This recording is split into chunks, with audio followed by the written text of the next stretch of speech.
Alright guys, welcome back to Raymore Repair, and today we're going to be helicoiling this bolt hole. You see there's a bunch of threads on this bolt. Let me just run them off real quick. Yep, there's the aluminum threads that were in there. Now I'll grab a 10mm T-handle and we'll whip this baby off here, this cover. Boy, you can see where it almost ripped a hole in that cover already on something. That'll be the next oil leak.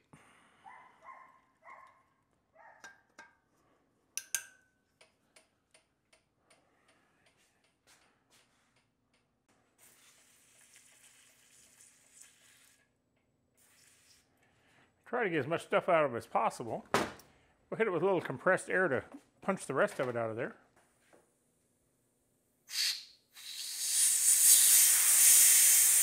Now let's figure out about how deep our hole is, because we don't want to drill through anything. That is probably too big. Maybe not. So we're about that deep, according to this. I think I'll get something different and measure it. Make sure I'm not going down against the threads that are still good in there. You know, if there happens to be any that are still good. Alrighty, we'll measure this again a little bit better. And then we will want to go about no deeper than that on our drill bit. No deeper than that. See if we can make a mark on here.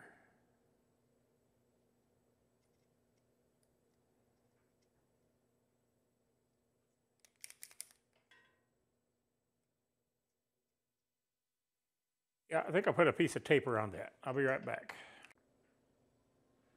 All right, I got a piece of tape around that to guide us on how deep we want to go. And we'll just drill this out.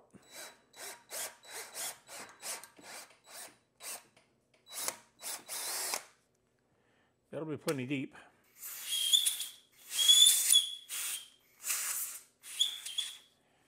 All right, that's step one of our helicoil kit. Step two is going to be our... Boy, that's weird. It's three-sided. Let me see if I can get a socket or something to drive this with. I found a 1/4-inch socket, or a 1/4-inch extension, and then I got a tap driver on the end of it. And this will hold that on there. So, you know, I gotta say, is it really a dumb idea if it works?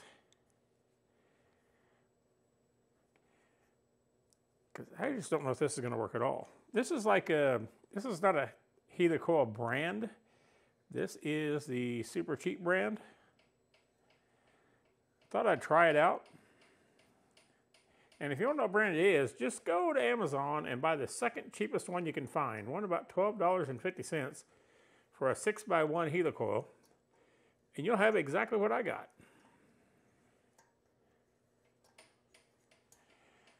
The only thing I'm a little disappointed, they're a little short. So we're only going to put it down in there a little ways. And then we'll break this tab off. And hopefully, it'll all be good. Because, you know, we want it to be good.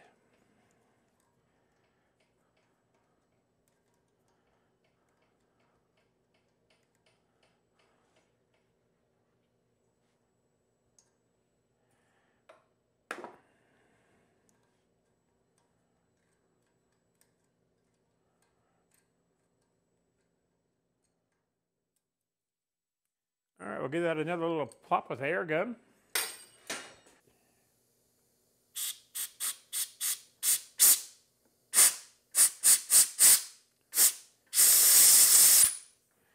Don't feel any more pieces hitting my hand, so it must be about out.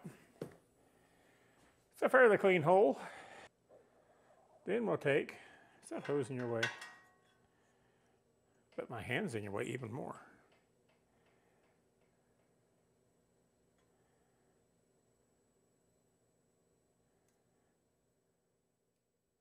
Take and just slowly and carefully turn our helicoil in.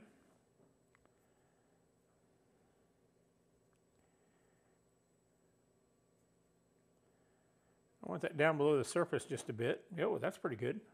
Then we want to take this thing, stick it in here till it hits the bottom of that, and just give it a tap. And that breaks off that little tit that drives it in there.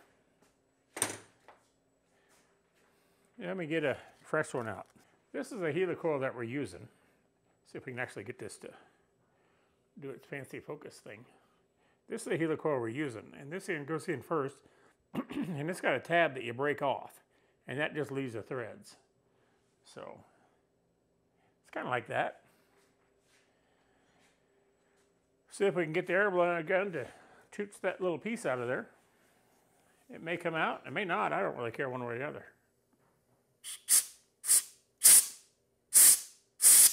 I felt it come out and hit my hand. I didn't see it, but boy, I felt it. Not like hurty felt, just like my hand felt. You know, it doesn't have to hurt just because you feel something.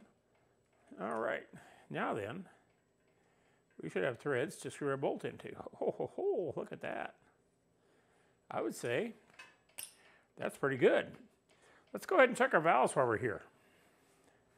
A little bonus content for you, if you will. Move my junk pile over just a touch.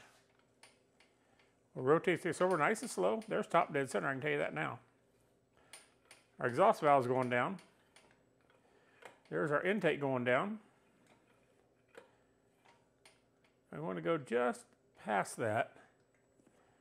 And that's to make sure we don't have a compression release that's pushing up on that valve. 0.10 millimeters.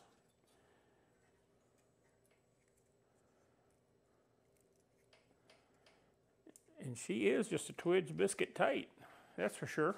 Yep, we're going to loosen this one up just a touch. We're going to grab a 10 and a straight screwdriver and we'll loosen her up.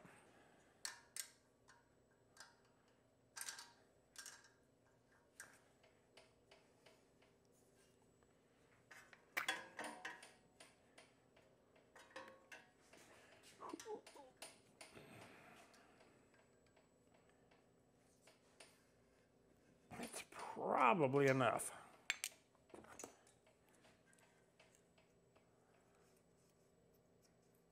Ooh, I like that. I like that real good. It's good.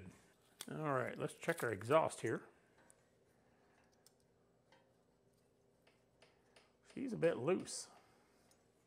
We'll adjust it just a touch tighter.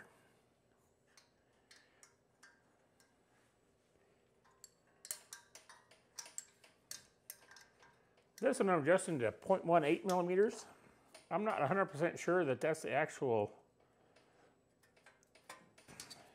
spec, but I figure it's going to be way better than what this thing's been having for the last few years. Holy cow, I guess that's good. That's right, it's good. Just want to make sure these are taut. That's good. That's good. I'm pretty sure they have a torque spec. I think that intake may have turned just a touch, so let's measure it again real quick.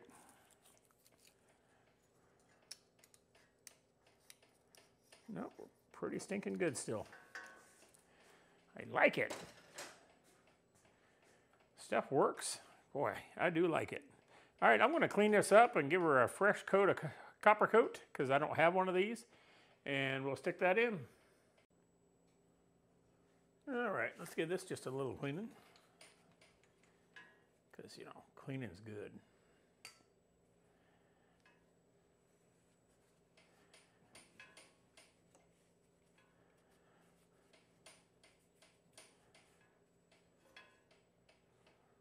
Alrighty, then we'll lay our gasket on here. I think it goes this way.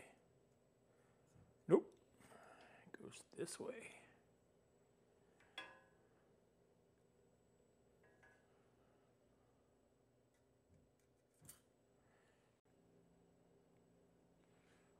Alrighty, we got that back on. Cleaning this surface up just a touch. Our O-ring is still there. That's what feeds oil to the rocker arms. So you want to make sure it's there. Then we'll slide this sweetheart back on here the right way.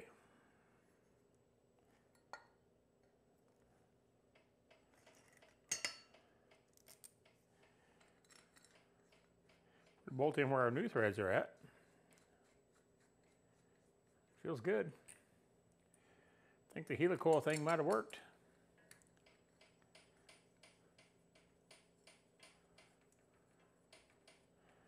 Run that one down a bit.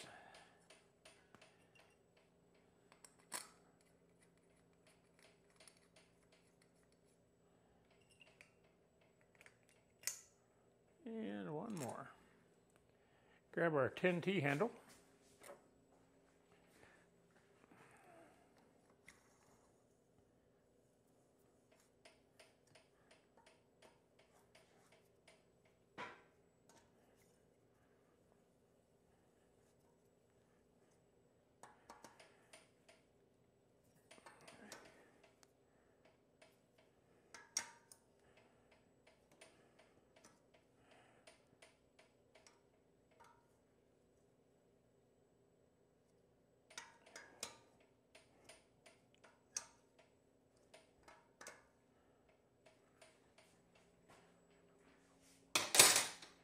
All right, guys, that does the helicoil. And we went ahead and adjusted the valves while we're at it. So I think that's pretty stinking good. Hey, this is probably the last video on this Rancher 350, depending on what order I post them in. And I just want to say thank you for watching. I really appreciate all of you who subscribe. That means a lot to me. And if you haven't subscribed yet, please do so. It doesn't cost you a thing and really helps out me and the channel. So, that's a helicoil in this sweetheart, and this is fairly common because they strip out pretty easy. And I'm going to bet that one with the helicoil in it's going to have stronger threads than the others that just have the aluminum threads. But I'm not sure. I think that's the case. Anyway, we got this thing so it has spark. We got the front end rebuilt, all the joints and the tie rod ends. Got the rear brake working. Had a severe case of Honda-itis on the brake pedal over there. So anyway, thanks for watching and God bless.